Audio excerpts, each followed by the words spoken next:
revenez aussi, et vous nous portiez peu de garde parce que disiez-vous, nous ne vous en témoignons pas assez. Et vous faisiez peser victorieusement sur nous votre grand avantage dans cette sorte de lutte. Bien que nous ignorissions de quel manque d'égard vous pouviez vous plaindre et à quel égard vous vouliez prétendre, les choses en étaient là quand il vous arriva une passagère de distinction vous écrite à Plantation House pour lui être agréable de satisfaire sa curiosité. Sans doute vous écrivit à langue pour inviter le général Bonaparte à venir rencontrer votre hôte à dîner. Mais y pensez-vous bien? Crûtes-vous bien l'acceptation possible? Et donc, quel embarras ne vous eût-elle pas mis eussiez-vous adressé à votre convive le titre du général qui, par les circonstances, lui est devenu une insulte? Où l'eussiez-vous placé? Comment l'eussiez-vous traité en général de division, en général en chef? Monsieur, chaque combinaison, chaque parole est un outrage, et à qui les adressez-vous? À l'âme la plus fière, peut-être, qui soit dans l'univers. Je dois vous le dire, en lisant ce billet, je péris de surprise, d'indignation. Louis calme, impassible, me les fit rendre au grand maréchal qui demanda quelle réponse? Aucune. Se contenta-t-il de dire froidement, mais grand Dieu, que devait-il se passer dans son cœur? Qui n'éprouvâmes-nous pas nous-mêmes? Que n'eussiez-vous pas éprouvé? Vous le regretterez en disant ceci, ne le refusiez pas sans doute. Presque aussitôt, comment seront les griffins de Vidoil, un étranger étant venu nous voir à Longwood, car alors nous n'étions point que sous la machine pneumatique où l'on doit infailliblement expirer bientôt dans cette horrible demeure. Cet homme qui est en Angleterre et devait, disait-il, repasser ici sous 5 et 6 mois, mais persécuter peut me rendre quelques services alors on manque ici de toute ressource quelconque, vous le savez. Je lui donnai une montre, ne pouvant la faire recorder à Sainte-Hélène, et lui fit remettre par mon valet de chambre une vue s'il y est peu modeste. Si je descends d'ici, monsieur, adoucis pas de détail.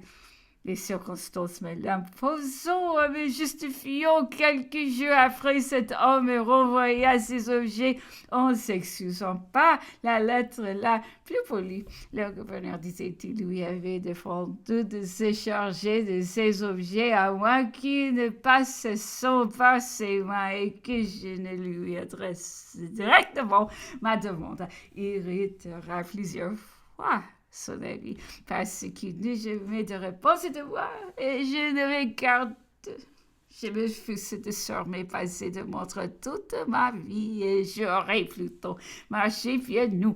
Je vais sortir sûr, et je la dévorerai au silence. Que a-t-il de mieux à faire quand on ne peut se le faire réparer? D'ailleurs, pouvais-je bien envoyer mon vieux soulier à un général, à un gouverneur? Ce n'était qu'exécuté à la rigueur, il est vrai, la lettre de ces règlements, mais ne devais-je pas me respecter moi-même? J'en conclus donc que c'était une intention injure directe et personnelle. Ne lisiez-vous pas que vous-même, je vous le demande?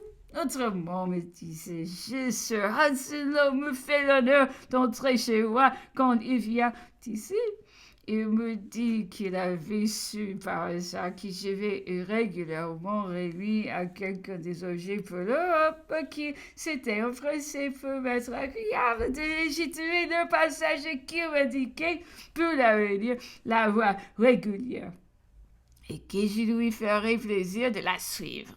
Quel jusant étaient mes dispositions antérieures, j'étais sensible à une telle procédé, je n'eus été touché, il me tua fort embarrassé. Je Ne crois pas qu'il sera une jamais à se plaindre de moi sur cet objet, mais il devait en être autrement du reste comme j'y suis un ennemi des tracasseries et des querelles que ceci m'était personnel. J'en fis longtemps mystère une circonstance accidentelle les fit connaître.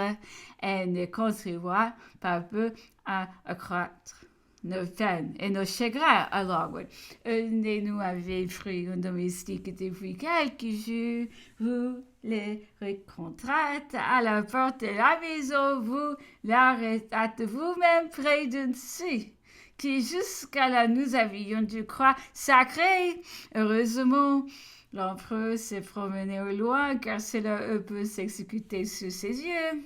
Il flétrit la grosse phase où je me promène, dit-il en parlant de vous. Lorsqu'il sut la chose, il ignore peut-être nos morts. Il ne sait pas que toute l'heure des Amériques, des morceaux de diamants ne serions compensés de telles injures.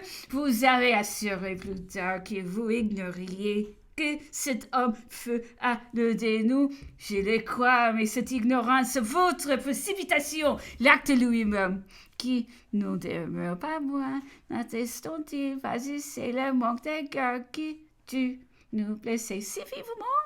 La comtesse Bertrand écrit un billet à la ville, vous en emparez et le lui renvoyez en l'accusant d'infraction. Et nous rappelons à ce sujet qu'à l'avenir, et comme cela s'était toujours pratiqué, disiez-vous, nous devions nous abstenir de communiquer par écrit avec qui que ce feu dans l'île, autrement que par votre intermédiaire, et dont vous envoyons nos billets ouverts. Nous avons beau nous récrier qu'il n'avait jamais été ici invoquer le témoignage de vos propres gens, qui ont demeuré d'accord. Ajoutez qu'il était bien en votre pouvoir de l'établir de la sorte, mais qu'il ne fallait pas dire du moins que vous ne changiez rien au règlement de votre prédécesseur. Vous n'en persistâtes moi-même. Et nous n'eûmes d'autre consolation que des rires du ridicule par lesquels nous pouvions aller voir des gens et causer avec ceux auxquels il ne nous était pas permis d'écrire. Toutefois, nous ne pouvions voir et nous n'y vîmes en effet dans cette inconséquence que l'évident désir de nous tourmenter et de nous faire sentir indélicatement les points de l'autorité. Jusque-là, on était entré à Longwood sur des passes du grand maréchal et c'était un consent. C'était pure courtoisie. C'est lui qui avait l'autorité et la police des villes pouvait à son gré et sans bruit interdire tout accès auprès du grand maréchal et d'annuler ainsi son apparente prérogative. Vous la supprimâtes, monsieur, et donnâtes néanmoins de votre chef des permissions à venir à Longwood.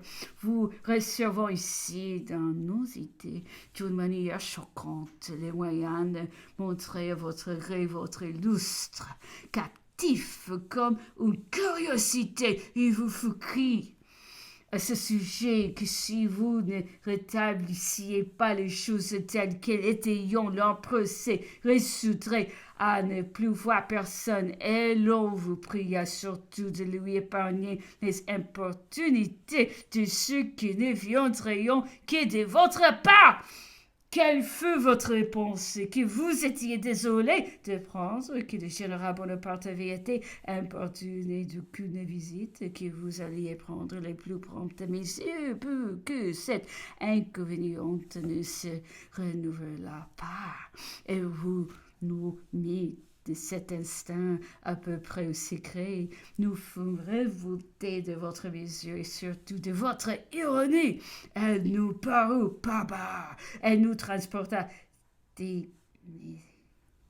d'indignation, mais ce ne devait pas être l'atout de vos agents ou je ne sais qui, dont le zèle de passé, sans doute vos intentions feront circuler partout que l'empereur ne voulait plus voir personne qui se plaignait d'avoir été importuné par plusieurs feu général au camp, à la vie partout.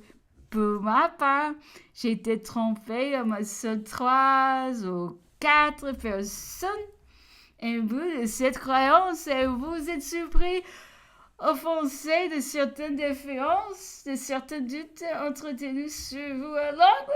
Mais vous, monsieur, qui m'avez répété que vous aimeriez surtout à juger sur l'examen des deux côtés, passer au moment d'une autre, juger ses faits et prononcer